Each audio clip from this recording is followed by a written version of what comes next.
How's it going today, ladies and gentlemen? This is the Unshaven One, and if you do not know me yet, you will know me soon. And I will be setting up a podcast on this channel very soon. It's called the Unshaven One Podcast, and it's going to be talking about video games and the industry in general, including AAA titles, indie titles for the new era, and as well as classic games back in the day, all the way back to the Nintendo 8-bit era, and everything in between. And so officially we got the interview set up into two parts. Why? Because two parts means twice as awesome. So basically we got every single topic covered, including all the way from the beginning of his modding days in Oblivion, all the way out to modding with Fallout, messing with Fallout 3, Fallout New Vegas, the rest of the amazing mods he set up, and of course what the future modding goals looks like with Fallout 4. And if there's any lessons in between that he learned now that he's become such a master of modding. So without further ado, here you go. Yellow. Okay. Testing 1 2. You can hear me loud and clear? Loud and clear. Okay. All right. So let me go ahead. Yep. So the recorder works just fine. And yeah, so we got a few topics I wanted to do, and mainly about, it can be about 6 main topics, and then kind of like a little bit of outro. So, okay.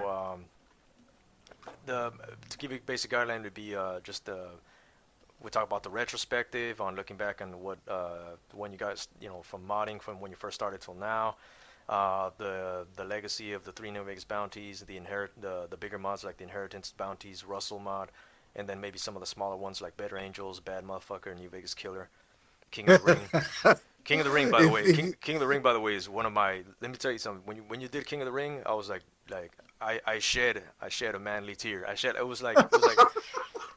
was because not a lot of people understand. You see, I'm an old school Fallout 1 and 2 player. Like I lived and died by the old school ones. You know what I mean? So for me, the amount of hours I put into part 1 and part 2, like the genius writing and everything that was in those, I keep on a high standard. So when I saw that you brought back King of the Ring, immediately I thought New Reno. I thought this guy understands New Reno. I was like, dude, because as much as I love New Vegas, retail out of the box when it came out, there was a lot of the stuff that I always wished they kind of built upon more, and the boxing one was one of those. It was one of those little things that was like a little thing, but I was always like, why didn't they take advantage of that? Because New Reno was so, rich with little moments like that. You know what I mean? Like the gang wars, and then the boxing part, the part where the guy that make fun of Mike Tyson, and of course you can secretly sabotage him, and then the part where you can even get to be a fluffer for like the porn directors on the side. You know what I mean? All the little things like that, and then it was so well made and so ahead of its time when it came out. It was like anybody who plays, I got a lot of my buddies that they got into Fallout once Part 3 came out, and I appreciate that too, because I think Bethesda opened the doors for a lot of other people that weren't into it before. But right. One thing I always try to let them know is I tell them, dude, I said, even though the visuals are a little outdated for the old ones, I told them you gotta try the old one because they're so well done.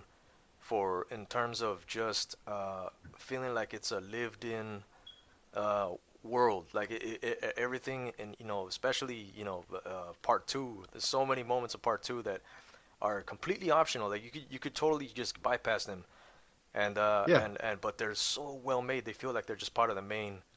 Like if you go out and explore everything, they're so well made part of the main. Like I was constantly blown away when part 2 came out. Yeah, like I was just. I missed that a lot. The boxing thing, that was definitely a big Fallout 2. I was trying to do a throwback there but make it Vegas at the same time. Yeah, of course, because it has to have its own identity as well. Yeah. Right. And Vegas, Vegas is a huge hub for boxing and fighting in general. Yeah, and I was exactly. like, oh God, we've got to have a venue for that. That's not the Thorn where you go and fight giant ants or whatever the fuck. I was like, no, you need to lace up the gloves and get in the ring and fight and go into a regular boxing match. Yeah. And I don't, if you want me to, I mean, to be honest, I wouldn't have been able to make that mod when I started modding by any stretch of the imagination. I had nowhere near the scripting skill to do that until I was making Bounties 3. That was the summer of 2014. And I had a break where the level designer had New Vegas Bounties 3, and I was just screwing around making some side projects, and I said, look, the boxing thing has been on my list. I have wanted it since the game came out, and I said, time to get it. I can make the shit now. So I said, I'm going to buckle down for a few weeks and make this shit. Make it right. And so that's all I tried to do. And, hey, I had fun with it. I mean, it's got a little, there might be some glitches in like the ending. I may have to go back and make another patch for it at some point. But it's pretty functional, and it's fun, and that's all I was trying to aim for. Just boxing. That's it. Nothing else, just boxing. Yeah. And, here's the tragedy of it all, of the King of the Ring one. I haven't, because of the fact that it came out after I uninstalled New Vegas, I haven't gotten a heavy playthrough of it yet. And I'm like, damn it, because now I need because I was always wishing for it, and then when I finally uninstalled New Vegas, that's when it came out, and I was like, shit, man, just my luck. But it's one of those things that I haven't gotten a chance to truly fully enjoy New Vegas Bounties 3 either. So it's those two that makes me want to actually just abandon Fallout 4 and go back to New Vegas and just reload it up again. Well, I don't know if I would use the verb enjoy. I mean, I would say survive that moment. That's how I would do it. I don't know about enjoy. Woo, that would be taking a little liberty with that term. But right. I mean, some people they enjoy it. I mean, it was never designed to be pleasant per se. It's part of a narrative, and I was supposed to have more afterwards, but it ended up okay. Everything kind of played out. But I'm just glad I got the damn thing done. That was my biggest. Because I know monkey on my back. And when I had played, I think I probably need to even play like a newer version of Bounties 2, because the Bounties 2 version that I played, it actually was missing some of a few of the voiceovers, and on Russell, the Russell mod, when I played the Russell mod, it was missing some of the voiceovers still.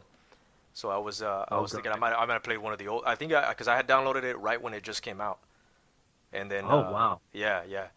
So then I needed to go ahead, and I'm sure by now it's already updated. Yeah, Russell's good. The only thing missing in New Vegas Bounties 2 still is Doc Friday, and that's because we did an update and expanded the voiceover, but we lost touch with the voice actor. He's a very talented guy, but he's kind of been out of the community, and I can't get back in touch with him. Maybe down the road. He's a nice guy, but he's got a lot of stuff in real life, and that happens with voice actors. Yeah, it does. Yeah. And honestly, that's why if I do characters that will appear in multiple mods, I tend to voice them myself. As much as I dislike having, and it's made me have to develop as a voice actor, because I used to have not a lot of confidence about it. And I've had to just kind of get out of my comfort zone and be like, suck it up. You got to do this shit. You got to be a ghoul. You got to be a mutant. Suck the fuck up. But I worked at it, and I can. I can do functional. You know what I mean? There are voice actors that are way better. But for side characters or things like that, I feel pretty confident about certain ones. And by the way, anybody listening, this is Unshaven One, who is the voice of Red Bear amongst other characters, and it was an integral part of the development of the New Vegas Bounty series. I loved your characters, man, and I love what you brought to the table. I just want to say that, man, before we get into the interview. Anybody listening, this is Red Bear, and he absolutely nailed. I sent you a clip. I remember back. I sent you a clip of Blue Duck from Lonesome Dove. That's right. And not a lot of people have seen that, unfortunately. Great book, great miniseries. And the book, end of the series, Yeah. Oh, wonderful, wonderful series. But you just, to your credit, man. Speaking of good voice actors, that to me was like, this is great. This is what makes me love having for all the trouble that voice acting brings to modding, all the work. Having characters come to life like that and have such a distinct identity, that really makes it so rewarding, man. So, yes, kudos to voice actors like you and others, man, that have contributed from the community. Big time. Thanks, man. I fully appreciate that. That's a huge, because I hold your mod work in super high regard, man. I honestly, I've said it, I've probably said this quite a few times, but I'll say it again. I think the standard that's set when you play something that's so well made and well structured and well, because a lot of mods, they can easily be broken, so to speak, just because they have a one set structure. But the bounties ones are so well made because they cover so many bases, and everything feels like it's part of the natural. It doesn't feel like it's something that's just completely out there. It from Fallout, it's it pretty much blends right in. It just feels like when I first played Bounties 1. even Bounties One, it already felt like I was like, dude, this feels like a natural extension of what Obsidian was trying to do already with the first Bounties quest. And yeah, it really does. And then when Bounties 2 came out, I was like, man, Bounties 2 just blew the original standard out of the water. I think so. Like there's a reason you got like your mod got super high rated and downloaded, and it's well deserved, man, for sure.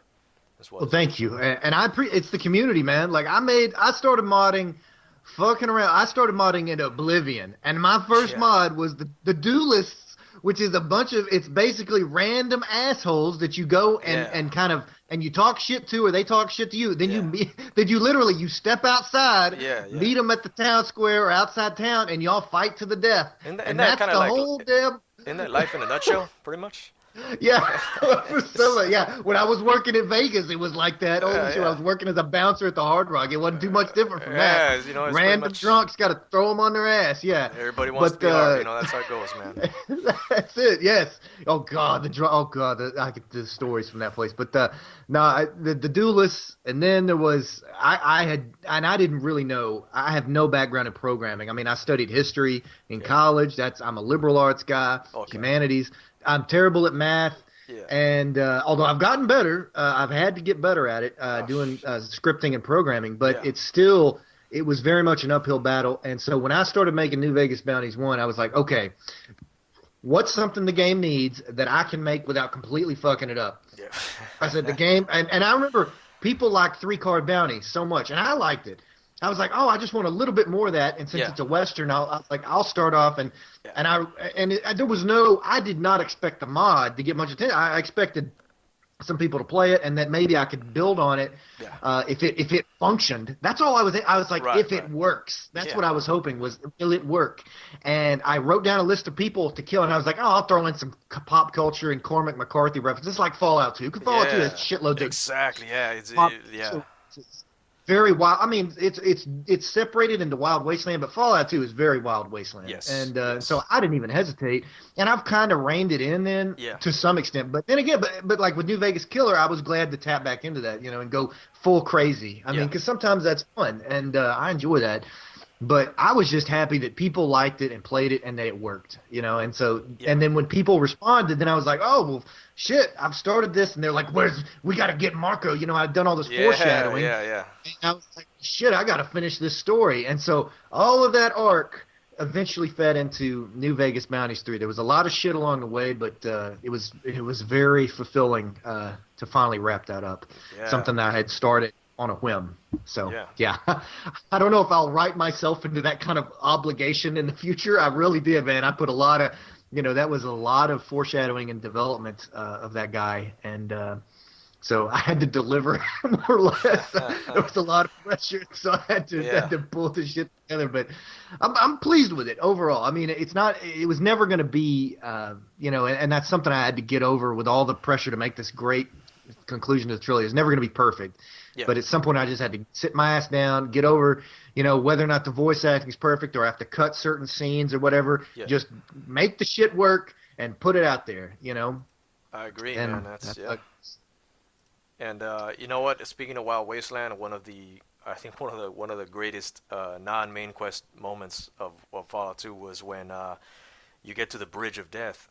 And for anybody who's a Monty Python fan, you get to that part, and Yes. they pretty much, when he asks you the God. main questions, and immediately when I saw that, I was like, since I was a huge fan of the Monty Python, the Holy Grail movie, immediately I was like, oh my God, these guys know about Holy Grail. And then Yes. it did right away, when they ask you the stupid question, and I didn't even guess. I forgot. I forgot what I had guessed. I just guessed wrong.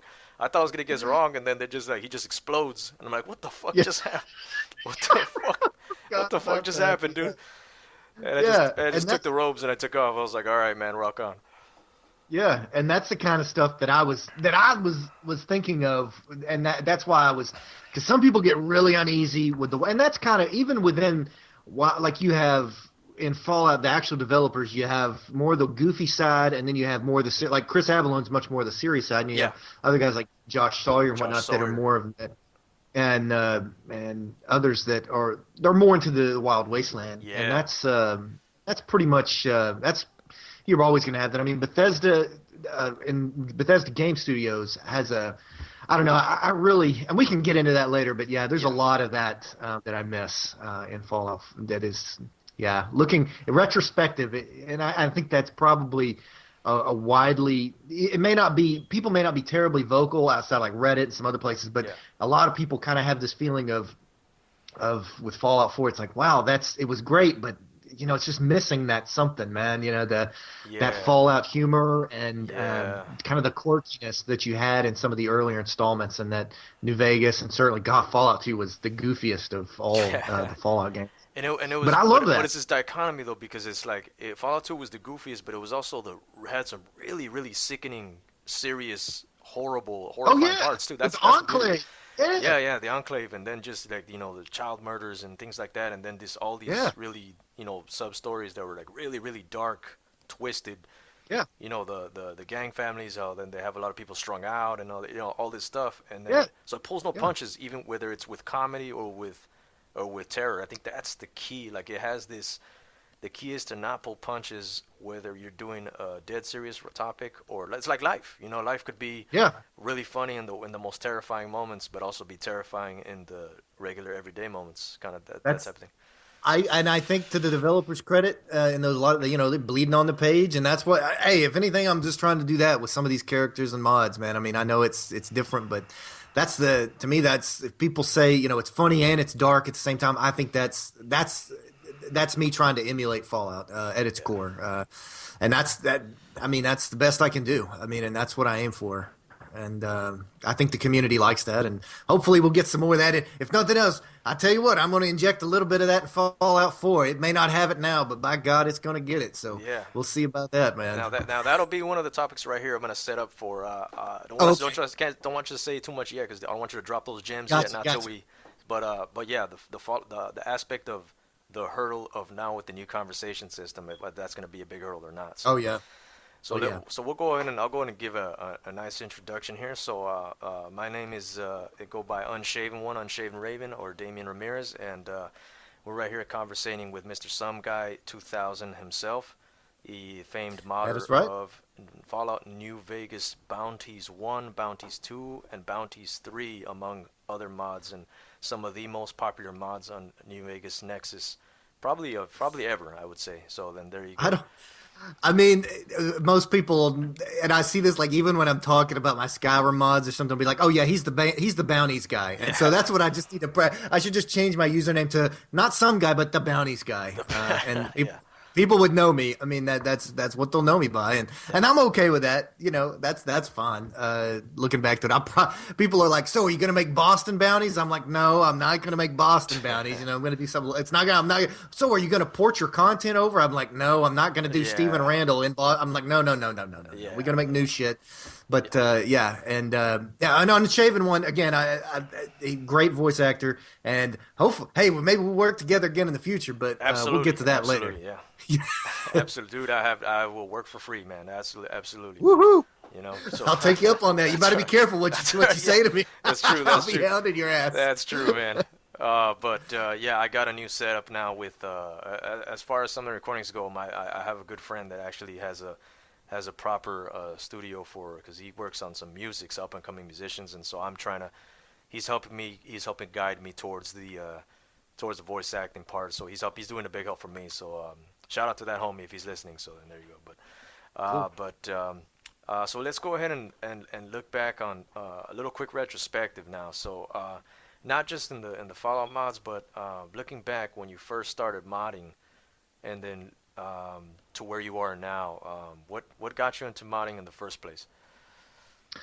Well, it was playing Oblivion and Fallout 3. I had not played any. I'd played like the old Fallouts way back, but it had been long. I mean, back in the '90s, but I hadn't really played any Bethesda Game Studios games until 2010, and I played Oblivion and then Fallout 3 right after the other. Because as soon as I played Oblivion, which somebody recommended to me, I was like, well, shit, I got to play Fallout 3 too, because I played the old ones. I was like, oh, I got to play this shit. And they just blew me away, especially even back then.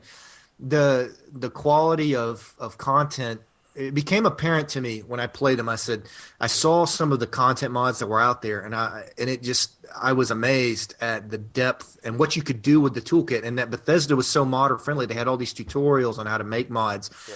And how accessible it was, and there was a platform in the Nexus to put your work out there and get feedback from people, and that immediately had, as a guy from a liberal arts background, I was like, ooh, I can write some characters and stuff, because I love both the universes. I love Elder Scrolls and Fallout, and I got into Oblivion first because it had at that point a little bit more established community, and I was a little more just comfortable with the setting in terms of trying to make something, and it was just partly instinctive. I don't know, me, I'm not always planning that far ahead. Sometimes I just get struck with something. And I wanted to make something, one of the mods, there were several mods for Oblivion. Mainly there's one that's called Verona House Bloodlines. It's an old vampire quest mod. And I loved it. I had fun in it. It was, this conspiracy involving vampires, and, you go and there's a big showdown at the end with this antagonist that's developed throughout it. And it was a pretty fun little quest mod. In fact, I remember corresponding with the author several years ago. He's a very nice guy. But it was one I said, ooh, I want to do something like that or a follow-up. But I realized when I got into the gig, like a lot of first-time modders, I was like, ooh, I've got this huge plan. It's going to have a huge battle and all this other shit that I wanted to do. Right. And I was like, I got into it, and I was like, holy shit, I don't know dick about modding. And I got into it, and I said, okay. First mod I released, actually, before The Duelist. I say The Duelist was my first mod. It's the first one I'll recognize. I released a mod before that. It was so bad. It was called The Siege of Malat. And it was so terrible, and so it was broken, and I just took it down after a while. I said, "This is horrible. I gotta start over, and I gotta start small." And that's exactly what I did with The Duelist. I said, "I'm gonna do some simple shit, and it's gonna be goofy, have some fun dialogue." And I didn't have any voice actors because it was a lot of different characters, and I just wanted it to work. But people were still, giving me encouraging responses, saying, "Hey, this is fun. Keep working at it. Keep building," and it gave me confidence. And I kind of whittled away, worked on my skills that summer, and then Fallout New Vegas came out in October of 2010, and I played it for a few weeks. But the GEC was out upon release, and right, so 3.5 weeks after the release, I had New Vegas Bounties 1 out, and that was that. And it was just like I say, it was a list of names that I knew that I could just put out there for the player to kill. And I could have very simple scripting. You go and you kill the guy, and you come and turn the quest in. And to kind of add spice, I was like, well, I'll voice Steven myself, and I'll just improvise and develop his character and throw in an antagonist.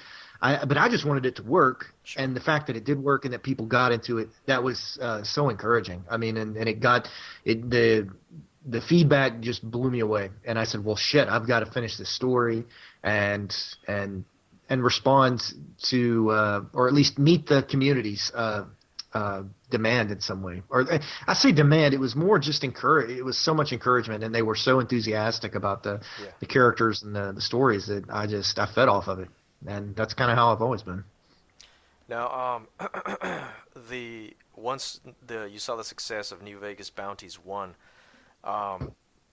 were you surprised or shocked at how much love the character of Stephen Randall got, of just him on his own, and how much people kind of gravitated towards him?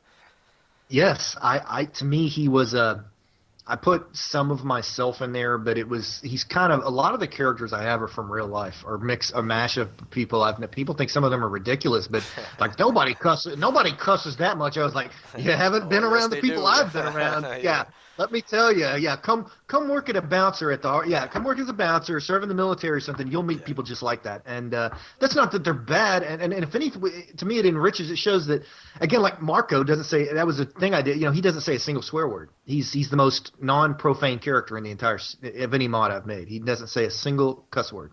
And it's a point that profanity, in my opinion, is not any kind of barometer of, someone's moral compass. And my grandfather had been a sailor in World War II, was a Seabee, cussed non-stop. But he was one of the best people I ever knew. And so to me, maybe I have this screwed up system where I'm like, cussing equals good person, like Grandpa. Right.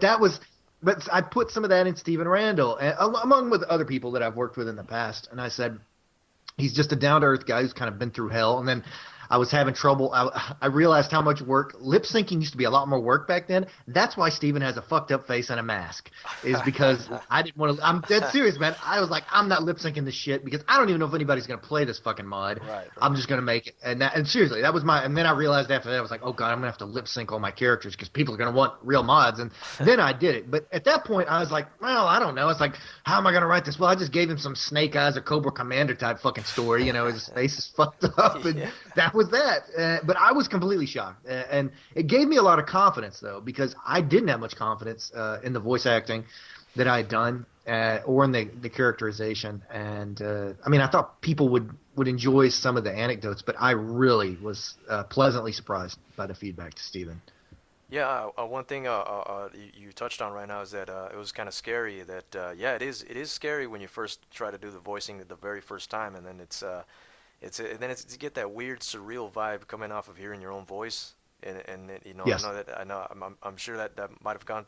It kind of when you first hear it, you feel that, and that's how I felt for a while too. It's like you got to get used to just that part. You got to get used to it. Yeah. Because you hear it and you're like, hey, I don't sound like that, but it's one of those things that you kind of just have to. The more you hear, the more it just becomes second nature, and then you can kind of flex your vocal muscles, so to speak, after that. And That's right. I thought honestly, I thought Steven was wearing the mask just because he was like, oh, like he's kind of mysterious. But you just you just pretty much explained the real origin there. He's just wearing the mask because fuck that lip sync and shit, you know. That was it. I mean, and his face was all messed up, Yeah. supposedly, and you know, but that was the basis of it. And with the voice acting, it's completely true. And honestly, for me, the big breakthrough in terms of voice acting was doing Bobby Bass, but I can get to that later. That was what made me. Yeah. That's when I finally I let go of all inhibition and Yeah. and I just said fuck it, and because I didn't care. But yeah, we can get to that later. Bobby, the legend that is Bobby Bass. Oh god. So, you know, after, Bounties 1 came out, of course, you followed up with New Vegas Bounties 2, and when you set up with Part 2, what did you want to do differently once Part 2 came along? What feedback influenced you, or what did you want to, when you set up for Part 2, did you say to yourself, well, I'm going to do something different once Part 2 comes along? Oh yeah. For one, let people actually play a role or give them role-playing options. Because in the first one, I mean, I knew dick about. I'd never done.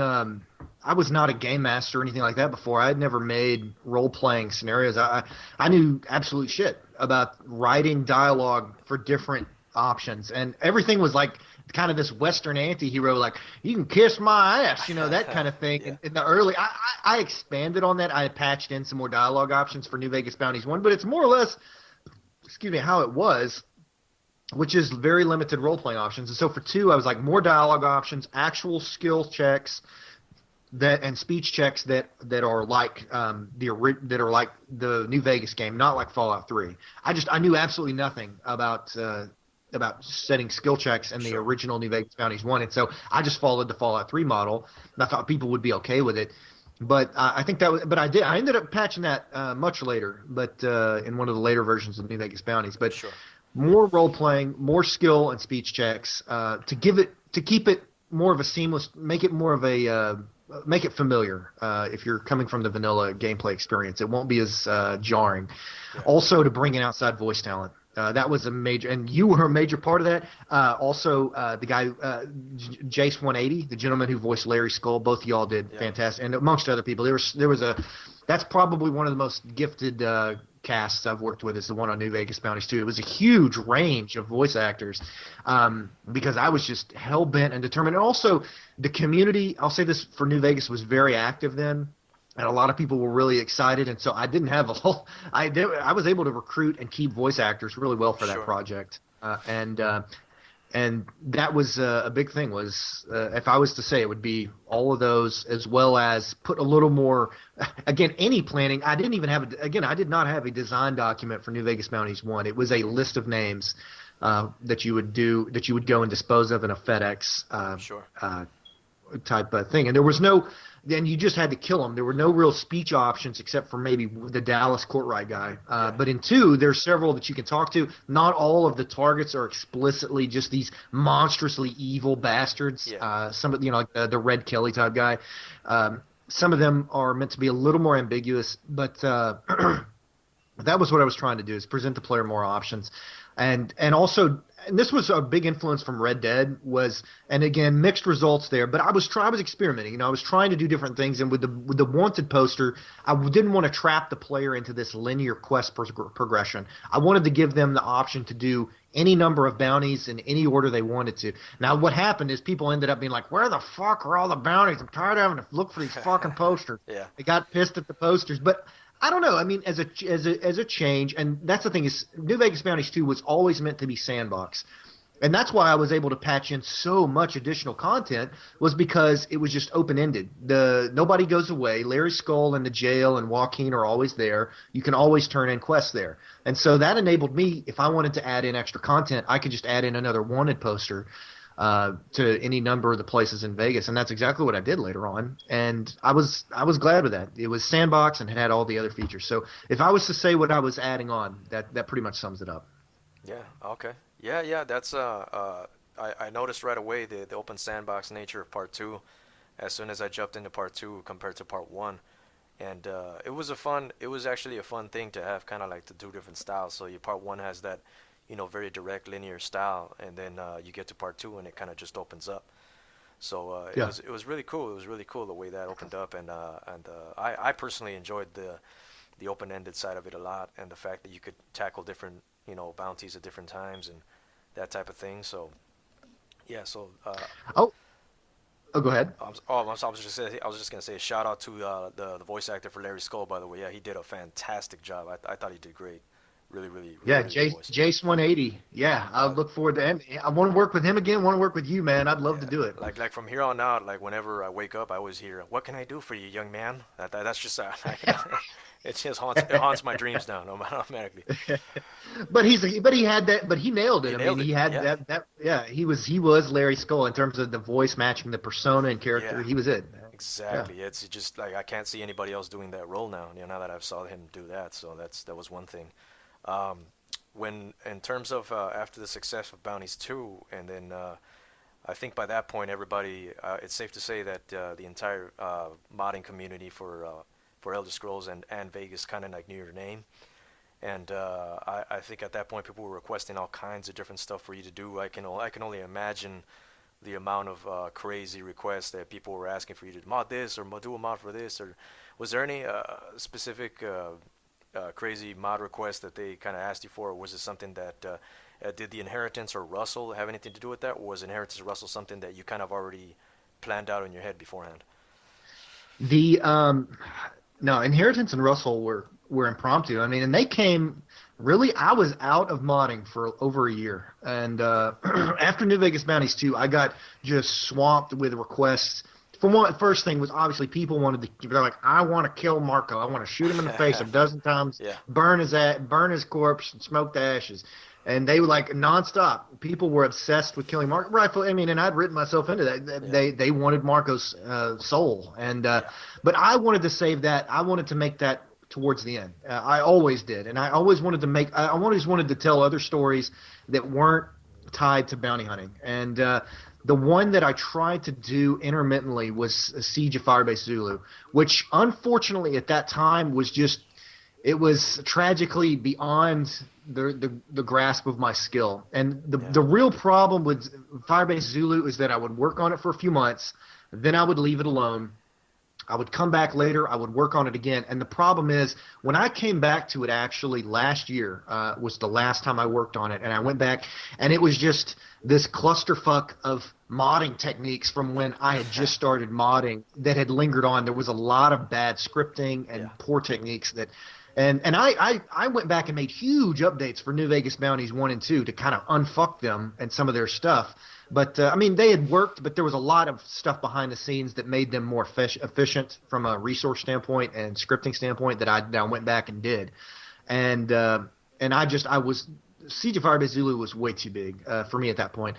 I could probably make it now if I had the desire and the time to do it, but I'm kind of – I don't know. I mean, I've resolved a lot of the stories, and I would have to start completely over, more or less. Yeah, but hold that thought, man. Just give me 1 second. Yeah. Real quick, 1 second. Yeah, absolutely.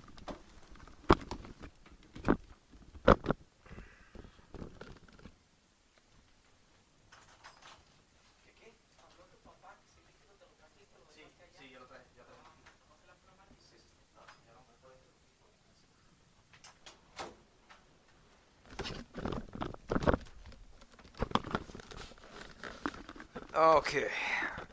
Let me just yeah, excuse myself from that real quick. Oh, it's cool. All right, my apologies, ladies and gentlemen. Just had a small interruption, but we'll go ahead and edit that out real quick. Oh, All right, that's all right. so you're pretty much saying that right where you left off, or you were talking about the impact, the inheritance Russell and Firebase Zulu and Firebase Zulu's. Oh, right, right. Yeah. The good thing about working on Firebase Zulu for all those months is it made me learn from a lot of mistakes about how to do things differently. People don't realize there were a lot of things that I did in the Inheritance and Russell and in New Vegas Bounties 3 and later mods that I could not have done without going through all of that shit in the again development that people never saw. That was probably in fact in terms of time that I spent on a mod, Firebase Zulu takes the cake. Probably a good 6 months off and on of steady development and work. But the end product, when I looked at it last year, it was just, it was broken. It had so many flaws. But good things came out of it. And so I don't have many regrets. I regret that I couldn't finish it and tell that story because I think it was arguably the best thing I wrote. But it was just, again, it's a matter of scope. And that's a big challenge for modders to take a step back and be like, is this idea too much? And that was an important lesson for me. And I think finally it's gotten through my skull, but it's like with this, I was working on a Skyrim mod and I was like sitting there looking at it and the feature creep is coming. I'm like, I could add this and this and this. And then I'm like, no, remember Firebase Zulu, finish the shit and let's move on. The story is told. And there's a part of me, like there are exceptions to that. But I've gotten more disciplined, I guess, in a sense. I have a plan and a design and I tend to stick with that by and large. I mean, what I did was I finally came back into modding in 2012 I wanted to just learn the toolkit for Skyrim because I knew it was a different scripting language, and it is and I'm getting fairly good at it now, but at that point I knew nothing, and so I just made a little dungeon mod called Sword of Signet. Definitely the hardest mod I've made. It's a very difficult mod. Don't play that unless you're kind of a masochist. Very challenging mod, fun but very challenging. And then I kind of dicked around and I said, all right, it's time to tell some stories in New Vegas because I replayed it then in the fall of 2012 and I was kind of tired of Skyrim. And at that point also I was planning on making some Skyrim mods, but in the summer of 2012, Skyrim, they did a patch that broke dialogue. Now later they fixed it. It's the SEQ bug as they call it, okay. And it's fixed now. But dialogue did not work for a while there. And I just said, fuck that. I'm not messing with that business. Dialogue's my bread and butter. Yeah. And so I said back to Vegas because I just kind of gotten the modding bug back after like over a year. And so I jumped back into the GEC and I started on the Inheritance. I had been working on Firebase Zulu and I promoted it, but I said, fuck, man, that's too big. Let me do something small to just get back in the groove. And so the Inheritance was born. It was a random idea, and I just kind of fleshed it out on paper. And the side quests and stuff were all completely separate ideas that I was like one of my favorite quests. In fact, if somebody said, what's your favorite quest you've made? It's probably, what is it? Oh, Christ. Here, I can't remember the name. What's your favorite quest? Repaid in Full. That's the name. And it's a side quest in the Inheritance where you kind of help the Rangers reestablish control of Ranger Station Charlie and then defend it against a Legion attack. And it's a small quest, but it's fun. And it worked very well. And it was kind of a little scripting microcosm of Firebase Zulu, some different scripting techniques that I was trying to use. And that was completely random, along with the one with the ransom, the kidnapping ransom in West Side, the thing with the cafe on North Side. I tried to just tell some smaller stories that just kind of sprung to mind, and people really liked those. And I looking back, the Inheritance is one I've remember very fondly. A lot of that was due to the reception, but I mean the voice acting was great from the actor that played Bradley. A lot of great response to his performance, which was great. Other characters, and Jace 180, he voiced one of the mob bosses of that, playing a bad guy. That was a fun change from him being. He really liked that going from from Larry Skull to the mob boss, but also the gentleman who voiced the antagonist. I really had a great response and a fun time making that mod, and the side quests just kind of were icing on the cake that people really enjoyed. So yeah, and it got me back into the community, and I saw that people were. It wasn't just New Vegas Bounties, they were open to these other stories that I could tell, and it gave me more confidence in telling other stories. Yeah, all right. Sounds good. Now, after doing a plethora of different types of mods now with both Skyrim, Oblivion, and Fallout New Vegas, did you ever get any bizarre feedback or requests from the community that made you think either that would be a good idea, or are they just out of their mind? Was there anything that kind of came to mind that made you go like, "What the hell?" Oh, if I had $1 for every out of my mind, the you're crazy category. There's tons of those. People send me. I mean, it's good intentions. So I'm polite, but or just I say I'm polite. I politely ignore them, but because I get so many of them. I mean, seriously, it's so many people have ideas, and I appreciate the frustration. Is that you love the setting, you love the game, and you want to add to it, but you've got to take some initiative on the work end of it. You don't have to do everything. God knows I can't do like art. I've had to outsource most of my art stuff aside from goofy ass propaganda posters. I get other people to do the art, and I think that's an important thing, is to recognize your strengths and weaknesses, but you got to try, and get out of your comfort zone. I mean, that's very important. I didn't know dick about scripting or programming, but I just kind of had to will myself to try it.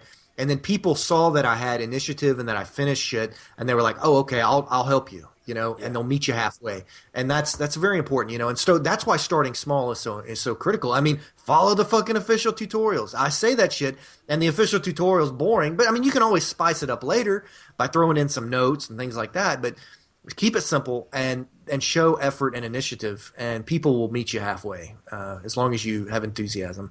Oh. That's the way I feel. All right, well, that's words of wisdom right there. So, moving on from the original mods, the what can be considered, I guess, the larger mods we have.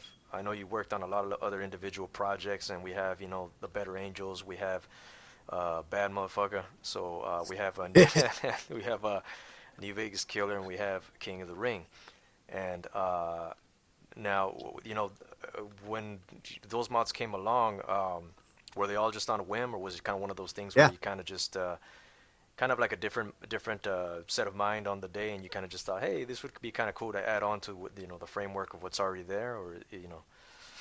Well, it depends. New Vegas Killer was a response to players, and I regretted for the long time New Vegas Bounties 1, and this was just rookie mistake. There was a terrible false choice at the end of that mod, and it was more of a joke because people were like, I want to be able to join the judge, and so I patched in. I was like, okay, sure, and he shakes your hand and he gives you like botulinum toxin or something, and it kills you. And so I was like, I look back years later and I said, that's kind of a dick move. No, that's and so awesome, I though. That's awesome. I love that. Well, I mean, it was funny, but at the same time, technically it is a false choice. And so I was like, well, let's give him a real choice. You want to join the judges organization, but I was like, okay, there's no way I can write like becoming the bad guys and like try to keep it serious. I was like, no fucking way. And so I was driving down the highway and I was like, how the fuck can I? And I was like, I was like, this has got to be small.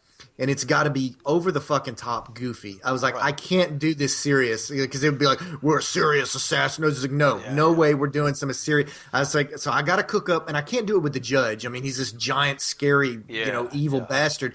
And it's like, I can allude to him, but I was like, I got to have a middleman that I can kind of give some energy. So I was like, well, Bobby Bass, and I just made him up. I started getting into character, and I was like, this is the guy. This is Bobby Bass, and I just got into character.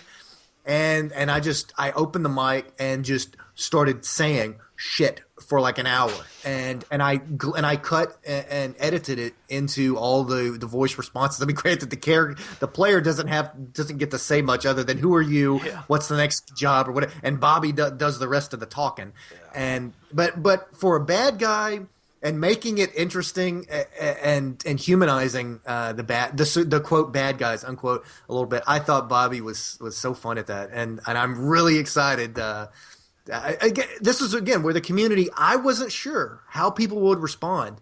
I was very tentative about that mod initially, and I wasn't sure. But man, the response to that was one of the most pleasant surprises I've had, and it gave me so much confidence in terms of voice acting and improvising and shit when it comes to characters. Really was a great response.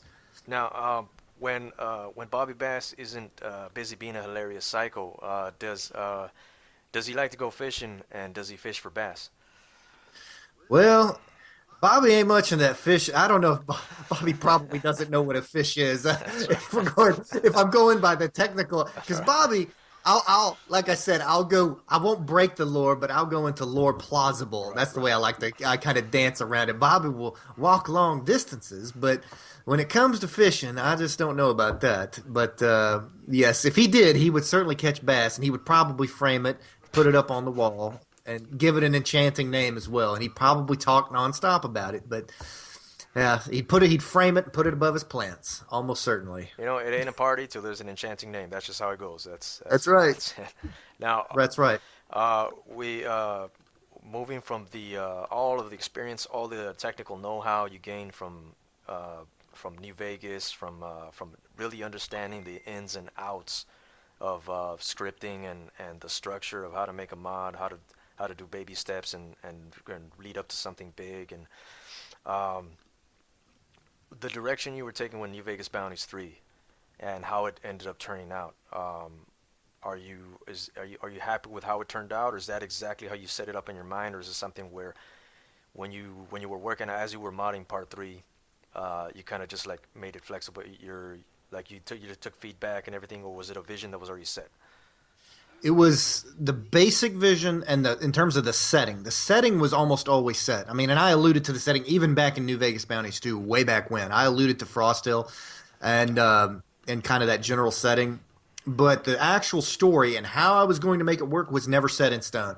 And again, I'm just going to go into spoiler territory, but a lot of that I wrote in terms of the dual identity of Marko. That was written right before I started production. I sat down and I said, I've got to make this work, and don't want to go into the trap of Ulysses of just talking at the player. And I know I may have done that to send that people are like, I got sick of the preachy bullshit, but I was trying to. Part of it was it was an anti-Western. That's what I was Yeah. trying to fuse from that genre, was that it de-romanticizes some of the violence and the glorification of violence that had been in New Vegas Bounties 1 and 2, where you just go and kill people without. I mean, and I do, and to some extent, there's always going to be consequences. You go kill people, and you'll get bushwhacked by relatives and shit. That's in all my mods. I mean, Yeah. it happens. People are going to try to kill you. You live a violent life. You live by the sword. You die by the sword, and Yes, I sir. think that's important to show that. But in New Vegas Bounties 3, I was like, I really want to hammer that home and show that this is not going to be a stereotypical glorious homecoming, and that heroism is not something that it comes too cheaply in a lot of games. And I was like, if you want to be the good guy, if you want to be the hero, you're going to have to go through hell first. I think that, because in real life, I think that's what happens if you to do the right thing, and sometimes that's not always clear. It's challenging, and you suffer for it a lot of times. People suffer for doing the right thing. And so I wanted to put the player in that position where if they're going to try to go through that and follow through on this, then they've got to be prepared for the consequences. And it was not easy. But in the end, you can still, there's a sense of triumph and endurance. And that's what I was trying to hit home, was you survive it. It really, yeah, you don't enjoy it, you survive it. And that's the sense that I was trying to instill in it at the end. And I think that happened, and I tried to give the way I wrote Marko, and I've told this, the way I wrote him, I struggled with this because I had built him up so much, but I tried to make it where some of that stuff was just myth, and it's in the Wasteland. You can easily write that in as, and that happened with people in the Wild West and all through history, is that myth kind of takes on a level of its own with certain personalities Yeah. as rumors spread. And some of the stuff about him was true, some not, but he was going to be a very, very dangerous man, not just someone who was built up and what, but he wasn't just a thug. That's the thing, is he had a complex backstory, and there was a point at which he wasn't just a psychopath. He was trying to, and that was kind of his conflict, was whether to turn away from his past and his kind of that instinct to devour the people around him, to kind of right. to be a hunter, to feed on life around him, and to settle down. And the player takes that away from him, and that's what he hates most about the player. And not just that, but he sees the player, especially a good player. And I know in some ways that's a weakness of the mod, is it doesn't allow for evil characters, but most people playing through the series are going to be center to good for the most part, or neutral to good. Yeah. And that's what it's aimed towards, is he hates that, seeing that in the player. He sees that he turned away from that a long time ago, and that's one more reason why he hates the player and is setting him or her up to go through hell. I mean, and he's the devil. I wrote that, but in a sympathetic way. I mean, I said I tried to take all the bravado and shit that I had read in comments, players like, I'm gonna shit on Marko's eye sockets, Yeah. blah blah blah, and fuck him up. And I'm like, I read so much of that shit over years. I said, what if you actually get to fight this guy or meet this guy and he really is bad? I mean, like, worse than you expected. Yeah. I mean, you go looking for this son of a bitch, and when you find him, you realize you're up shit creek. That he's and that's more or less the way it was set up and written. Sure. Is that you're not coming to find him. You're coming. He's taking you to hell. Yeah. I mean, that's really what's happening. And it was a twist that I was trying to write. In some ways, it didn't play out exactly as I wanted, but more or less it did. And a lot of that was also adapting to Great Silence, that very underrated spaghetti western that's set in a cold place. I mean, that was where I got the basic setting and the twist of the bounty hunters being bad. And in a lot of history, bounty hunters are not much better than outlaws in their bushwhackers. And so I was like, these aren't good people that you can rely on. They're in it. They're killing people for money. And if you put faith in them and in that kind of system, it's going to backfire on you eventually. Right. And that was another thing, is like Stephen Randall's the exception. He's not the rule. He's an exceptional person in that business. And he talks about that, and that he has his own doubts about it. And it blows up in the player's face eventually, being part of this. And they turned on the player for money. And like Brookshire, I mean, his rationale was not outlandish. He did it. It was a calculated decision to turn on the player and do it for money. And in the long term, it was beneficial. And he would trade the player's life in a heartbeat for that kind of security. And that's what I was trying to show, is that the player is expendable. Whatever his legend, and that happens to people in history. I mean, God, you read about people get thrown away for a lot less. So many times, yes, sir. Yeah. And thrown under the bus. I mean, and that's the thing, is the player, if they're inconvenient for that passing moment, and there are a lot of things that culminate in that. And I knew the ending would be controversial. But I always knew that the player. I had that scene from The Great Silence where the guy. Now, luckily, and this was in one, didn't follow one ending where the Marko gets away. There was another treatment where Marko does all that shit, and then he just walks away. And that's the ending of the fucking mod, and you've got to survive. And you've got to live on knowing that he got away, that you were beaten. Yeah. And that, oh man, I'm sure people would have loved that. But it bothered. But it was so, like, the beginning of that treatment, that was what I called the Lake of Fire treatment. It starts with the Boulder City jail getting destroyed and the people killed inside, Larry Skull and Joaquin and all them. And it's like this long revenge thing that culminates in you getting maimed and left for dead. Yeah.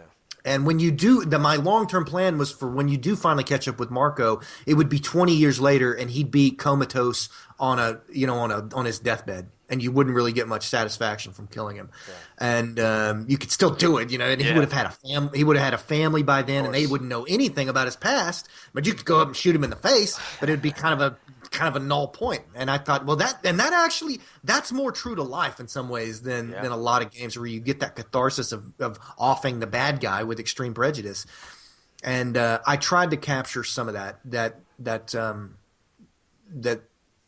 again, bottom line, the overriding theme is being a hero is not a pleasant experience by and large, and it's something that the player would have to earn. And I had planned for that. I had hoped to plan for that in later mods. I just kind of ran out of time, and that's how it happened.